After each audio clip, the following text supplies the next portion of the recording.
with John Haggerty. You are from?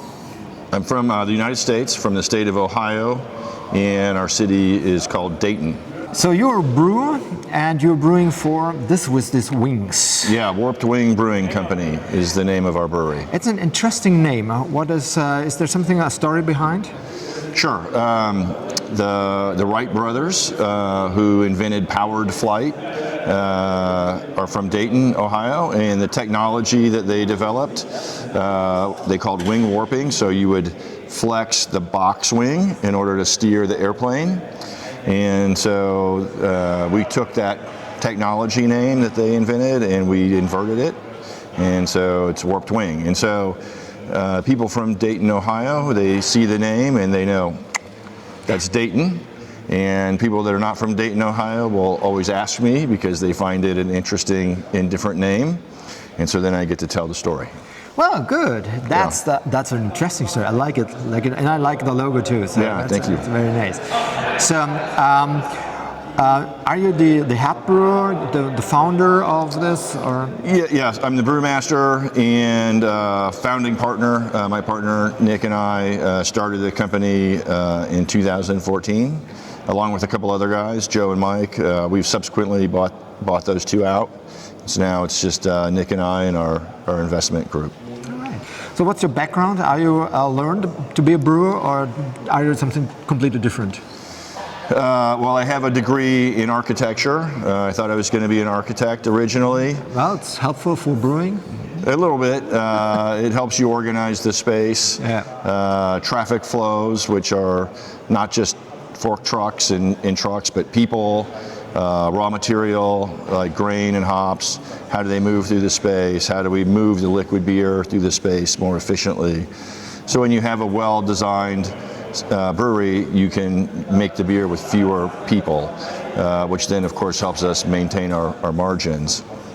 And then, in 1993, I got a job working in a brewery, and I did that for a number of years. And then I actually came to Germany to the VLB, and I studied brewing at the VLB, and then went back to the United States and ran a brewery for a group for about 10 years, and then left in 2012, and that's when we started working on opening this one up that's now my own. And you have, I think you have a heart for barrel-aged beers. We do a lot of barrel aging, yes. Yeah, that's a little bit unique. I think it sounds like there are more people getting involved in that here in Austria and Germany, which is great to see. 10, 12 years ago, you didn't really see it at all. But now we are starting to see it, and it's interesting. I've had a couple here that people have given me that were aged in barrels that I'd never heard of before. That creates some really interesting flavors. What is the interesting thing on giving beer the opportunity to age in barrels? We talk about wooden barrels. Yeah. Well, so the first thing is the beer is going to pick up the flavor of whatever was in the barrel previously. So if you use a bourbon barrel, your beer is going to pick up a bourbon flavor. If you use a wine barrel, your beer is going to pick up the flavor of the wine. And so it just gives you another layer of flavor just immediately from that aspect into the beer. And then of course the oak that the barrel is made out of is going to impart different compounds, vanillin and tannins and different things into the beer. And then of course oak, it has a porosity, and so it allows a small amount of oxygen to ingress, in and out of the barrel, and so that oxygen reacts with the Maillard compounds in the beer, which are your coloring compounds, and you get this rounding effect of the beer, which is really great. It's a little bit like when you decant red wine. Before you drink a bottle of red wine, you always pour it into a separate container and let it breathe, and that means you're letting the Maillard complexes react with the oxygen and create that rounding effect. So usually if you use a barrel like whiskey or wine for the barrel aging of beer, when you take the barrel, there's still a rest of the liquid it had been before in the barrel. Sometimes, yeah. So is that something you have to check out very closely before you put in the beer, or, because I think if there's too much liquid from the other, or sometimes it is wanted, but then it takes a lot more of the taste from the former liquid. Yeah. Well, you have to be careful. You don't want too much. Usually the distilleries or the wineries do a fairly good job of getting most of the liquid, if not all of it, out. You want a little bit in there, because it helps to keep the barrel hydrated. You don't want the barrel to dry out, because then it'll start leaking and it'll start harboring microflora. So a little bit is good, but if there's a lot, if you have several liters of whiskey left in the barrel, then you're right, it's going to have too powerful an impact on the flavor of the beer. So in a case where you had an excessive amount of liquid left in the barrel, you probably want to drain that out, and I would recommend that you try to filter it, and then you can drink it. Oh, at home, right? Sounds good to me. Yeah. So what I was told when I was doing my beer sommelier, and we talked about barrel aging or wood barrel aging, is that you get the flavors from the wood only from a fresh barrel, or if it's at least not more used than 2 times, better 1 time. After that, they told me the wood is dead. You only get it from the liquid that was in. Is that true? Is that an experience you had? I think that, it's not untrue, but it's not always true. It's circumstantial. It depends, right? So if we're making something that's a very strong flavored beer, like the Baltic Porter we made today, that really needs to go into a first use barrel, maybe a mix of first and second use barrels. You could do that.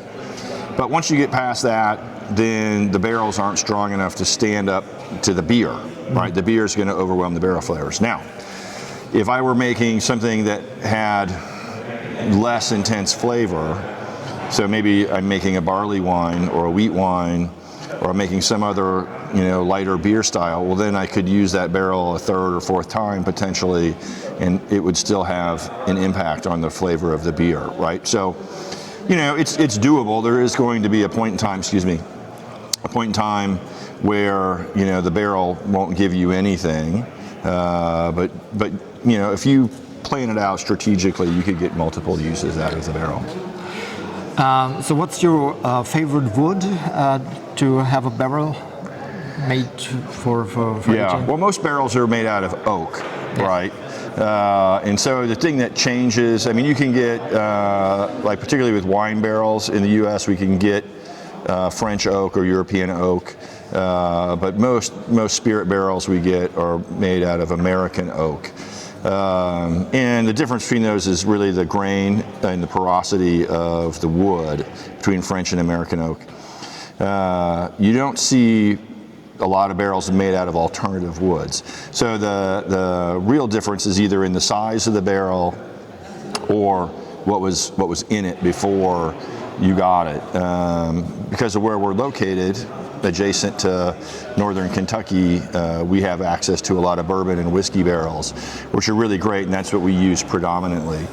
But we also have a lot of fun doing other stuff. We've done some stuff in tequila and mezcal, sotol, red wine, white wine, sherry, port, gin barrels. You name it, we've brought them in. And so they're all fun to use because you get different outcomes. And so we're going to try to tailor make the recipe for the beer that we're making to become complementary to the flavors that we think we will get out of the barrel. And so it's always interesting, because that means new barrel equals new beer equals new recipe, right? Okay. And so that's fun, right? So last question, I think it's always a little difficult, or it's a temporarily thing, but do you have a favorite beer style to age? Yeah, well, I think just from the perspective of it works. That's probably like Imperial Stout. That works almost in any barrel. But we've done some really fun things with rum barrels. Like we made like a Carajillo style beer. So it's an amber beer with coffee and some caramel in it, and then we aged it in this rum barrel with some different spices, and I mean it was great. And it was really difficult to make, but it turned out phenomenal, right? Or we did what we called a Oaxacan milk stout, where we made a milk stout and we adapted a mole recipe into the beer recipe, and then we aged it in a mezcal barrel. So it came out smoky and creamy and spicy, and it was like, this is, but it was a real pain in the neck to make because it had, it had an ingredient list that went on forever. So. Okay. I have another last question. So, because from that, is there any use, or did you try it to barrel age like strong IPAs or something like that? Because I think it's difficult because they are not on the sweet and caramelized side. They're on the bitter or probably fruity side. But is there use? Is that possible, or do you then have to sour it? Yeah, you don't have to sour it, but the problem with hoppy beers, whether it's a double IPA or really any sort of hoppy beer, is the hops are really susceptible to oxidation, right? And so, that micro oxidation that we were talking about works really well with your Maillard compounds, which are your coloring compounds, which, add some sweetness to the beer. IPA doesn't have a lot of that. There's not a lot of color in IPA. It's mostly hop dominated, and so that micro-oxidation is going to cut the legs out of your hop character in an IPA. So you can age IPA in a barrel, but you got to do a couple things different. A, you have to purge the barrel with CO2 to begin with, and then B, you might want to think about like blending the barrel-aged IPA with some non-barrel-aged IPA to bring some of the hop character back. And then finally, you want to age for a very short amount of time, so you don't have as much time for that oxidation process to happen, right? So there's a couple things you can do to make that work, but it is harder to get it to come out really well. Have you tried that? Yeah. And how was the outcome? Yeah, it was good, but you can definitely tell that the hop character is lessened. Yeah. So now, there's a lot of new technology out, the last few years since we last, we haven't tried this in a number of years, but you have people isolating these terpenes from hops and all these hop extracts and different things that you can add in downstream after you take the beer out of the wood, which I think could help bring back some of that hop aroma, which is really what you end up losing in that process. It's absolutely exciting, and I'm a big fan of barrel-aged beers, so thank you for having this interview with me. Oh, and my pleasure. I will have an eye on the wings. Sounds great. Stephen, thank you. Thank you. Appreciate it. Yep. Thank you. Cheers.